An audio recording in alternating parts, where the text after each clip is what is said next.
Hello everyone, welcome back to my YouTube channel. तो आज हम बात करने वाले हैं यूसीएल जादूगोड़ा की एक नोटिफिकेशन जो निकाला है, उसके बारे में हम डिस्कस करेंगे। तो ये रहा हुआ नोटिफिकेशन, जैसा कि आप मेरे स्क्रीन पर देख सकते हैं। यह नोटिफिकेशन में ऐसा लिखा है कि यूसीएल जादूगोड़ा यानी कि uranium corporation of India limited Jaduguda invite application from x ITI candidate for trade apprenticeship training, यानी कि जिन जिन कैंडिडेट ने अभी तक यानी कि अप्रेंटिसशिप नहीं किया है, अगर वो करना चाहते हैं जादूगोड़ा में, यूसीएल जादूगोड़ा में, तो वो बेझिझक अप्लाई कर सकते हैं। और मैं आपसे कह दूं कि ये जो आप अप्लाई करेंगे, आपको ऑफलाइन ही करना पड़ेगा। बाय स्पीड पोस्ट आपको ये एप्लीकेशन भेजना होगा। ऑनलाइन के लिए इन्होंने कहीं कोई यह नहीं दिया है, सिर्फ इन्होंने बाय स्पीड पोस्ट के जरिए एप्लीकेशन मांगा है। तो यहाँ जो है आपको टोटल मैं आपसे कह दूं कि टोटल 244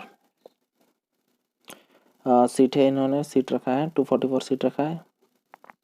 और किन किन ट्रेड के लिए इन्होंने किस ट्रेड में इन्होंने कितना पोस्ट रखा है, वहाँ आप मेरे यहाँ नीचे देख सकते हैं कि यहाँ पे क्या है। फिटर के लिए कितना है, इलेक्ट्रीशियन के लिए कितना है, वेल्डर के लिए कितना है, टर्नर के लिए कितना है। उसी तरह से टोटल 8 ट्रेड में है। किन किन जगह पे आप अप्लाई करना चाहते हैं वो यहाँ से आप देख के आराम से पढ़ लीजिए और उसके बाद अप्लाई कीजिएगा, ठीक है।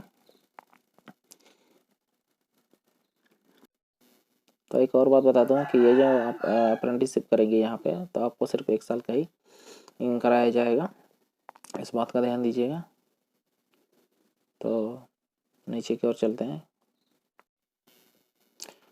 थोड़ा सा नीचे आने के बाद यहाँ पे आप देख सकते हैं रिजर्वेशन ऑफ वैकेंसीज, यानी कि कुछ सीट जो है इन्होंने ST SC EWS and OBC और उन सब के लिए उन्होंने रिजर्व रखा है। और इन्होंने सारी चीज़ें डिस्कस नहीं किया है, इन्होंने सिर्फ ये कहा है कि आपको ST के लिए कितना परसेंट रिजर्व रहेगा, SC के लिए कितना परसेंट रिजर्व रहेगा, ये आपको मिलेगा अप्रेंटिसशिप एक्ट 1961 और अप्रेंटिस एक्ट 1992 में जो भी है रूल रेगुलेशन, आपको उसी आधार पर इन्होंने रिजर्व रखा है सीट। और साथ ही साथ 3% जो है यहाँ पे फिजिकली हैंडीकैप जो भी है, जो भी कैंडिडेट हैं उनके लिए 3% वैकेंसी जो है वो रिजर्व रखा गया है। इसके बाद आप यहाँ देख सकते हैं कि आपकी एलिजिबिलिटी कंडीशन जो है वो क्या होनी चाहिए, ठीक है।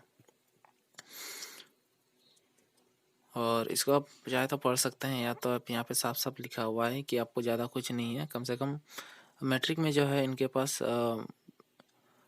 UR OBC और EWS कैंडिडेट के लिए जो है वो 50% उनके पास होना चाहिए, और ST SC के लिए कम से कम 45% मैट्रिक में होना चाहिए। और बाकी जो है ITI के लिए, ITI में उनके पास कम से कम 60% क्वालिफाइड मार्क्स होने चाहिए, तभी जाके वो यहाँ पे वो सेलेक्ट होंगे, ठीक है। और उसके बाद यहाँ पे देख लीजिएगा कि आपके पास जो एज लिमिट है, age limit minimum 18 years and maximum 25 years होने चाहिए। कब तक लेकिन होगा वो आपका 20/11/2020 तक होना चाहिए ये एज, ठीक है। लेकिन यहाँ पे एज में जो आपको छूट मिलता है ST SC OBC, ठीक है, वो आपको यहाँ पे दिया जाएगा। लेकिन यहाँ पे इन्होंने साफ लिखा है कि age limit as per government guidelines, ठीक है। इनका जो छूट मिलेगा वो जो भी गाइडलाइंस है गवर्नमेंट ने बनाई है उनके आधार पर आपको छूट दिया जाएगा। और एक बात यहाँ पे प्रीवियस ट्रेनिंग जो है, candidate who have already undergone और are currently undergoing apprenticeship training under apprenticeship act 1961 in any government public sectors private industrial organisation are not eligible to apply for current enrolment, यानी कि जो भी candidate जो कर चुके हैं अप्रेंटिस या जो कर रहे हैं या किसी भी प्राइवेट सेक्टर या पब्लिक सेक्टर में या किसी इंडस्ट्रीज में, तो वो इस पोस्ट के लिए अप्लाई नहीं कर सकते हैं, ठीक है। इस बात का भी ध्यान दीजिएगा।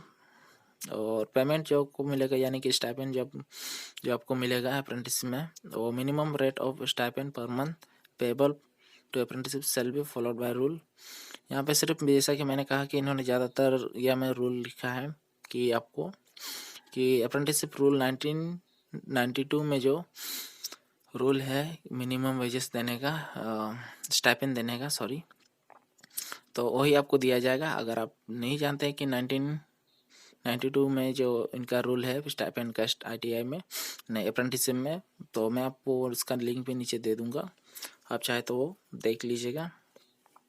उसके बाद नीचे दिया गया है सिलेक्शन प्रोसेस जो होगा वो सीधा मेरिट के बेसिस पर होगा। मेरिट के बेसिस पे मतलब आपका मैट्रिक और ITI का जो मार्क्स होगा उसी के आधार पर मेरिट तैयार किया जाएगा और उसी आधार पर सिलेक्शन होगा।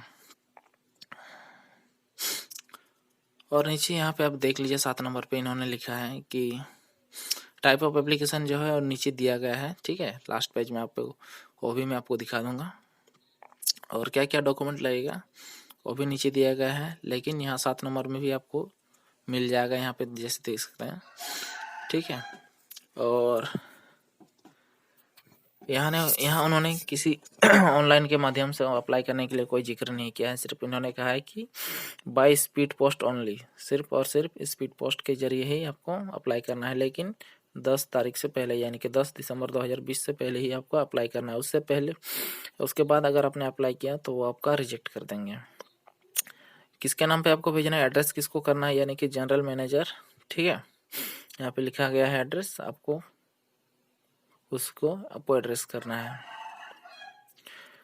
Application received after the due date and incomplete application will be rejected, यानी कि एप्लीकेशन अगर आपका आफ्टर ड्यू डेट यानी कि 10 तारीख के बाद अगर रिसीव करते हैं, या तो 10 तारीख से पहले भी अगर कोई रिसीव करता है आपका एप्लीकेशन, अगर रिसीव हो जाता है और वो इनकम्प्लीटेड रहता है, उनको लगता है कि इनकम्प्लीटेड एप्लीकेशन है, ये पूरा नहीं किया गया है, तो भी वो रिजेक्ट कर देंगे, ठीक है। और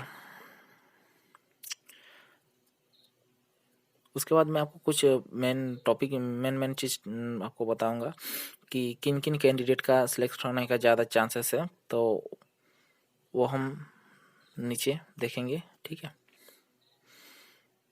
तो 8 नंबर देख लेते हैं क्या बोल रहा है, एम्प्लॉयमेंट। हाँ, ये भी एक अच्छा है क्योंकि एम्प्लॉयमेंट जो है एज पर अप्रेंटिस एक्ट यानी कि 1961 इट सेल नॉट बी, यानी कहने का मतलब ये है कि इनका कि अगर आप ये मत सोचिए कि आपको कोई क्या कहते हैं उनको, कि आपको कोई प्रमोशन मिलेगा, कि आप ITI में ट्रेनिंग किए तो आपको एम्प्लॉयमेंट का जॉब मिलेगा, परमानेंट जॉब मिलेगा, ये मत सोचिएगा। आपको सिर्फ एक साल का ये उनका आपको जो भी ट्रेनिंग है, जो भी अप्रेंटिस मतलब आपको ट्रेनिंग देना जो भी होगा, आपको एक्सपीरियंस वाला ट्रेनिंग दिया जाएगा, एक्सपीरियंस होंगे, आपको सर्टिफिकेट देके सीधा अपना रास्ता नापना है, ना कि आपको वहाँ पे वो लोग एम्प्लॉयमेंट के तौर पर रखेगा, ठीक है। तो चलिए थोड़ा और नीचे चलते हैं।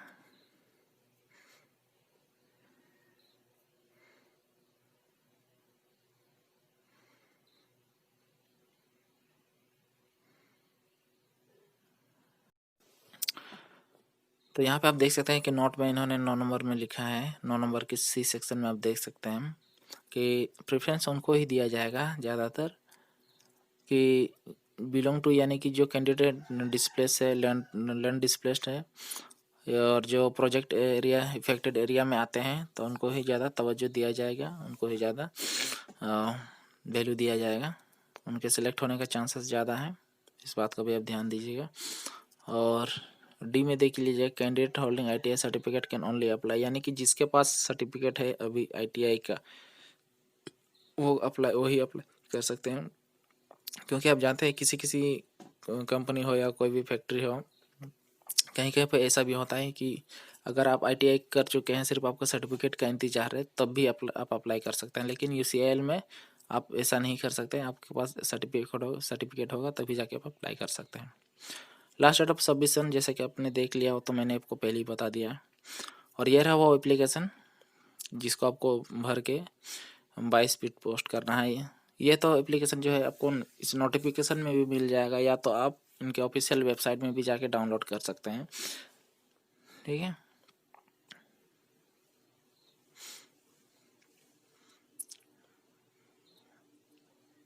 ज़्यादा कुछ नहीं है, बस छोटे मोटे चीज़ें आपको भरना है। तो जैसा कि मैंने आपसे कहा कि आपको क्या क्या डॉक्यूमेंट आपको अटैच करना है। तो यहाँ पे उन्होंने पूरा लिस्ट दिया है कि आपके पास जो भी होगा चेक लिस्ट ऑफ इनक्लोजर, यानी कि आपको जो भी आप देंगे तो आपको यहाँ पे टिक कर देना है, लेकिन फ़ोटोकॉपी ओनली लगेगा, ठीक है। ओरिजिनल तो नहीं करना है, फ़ोटोकॉपी ओनली लगेगा।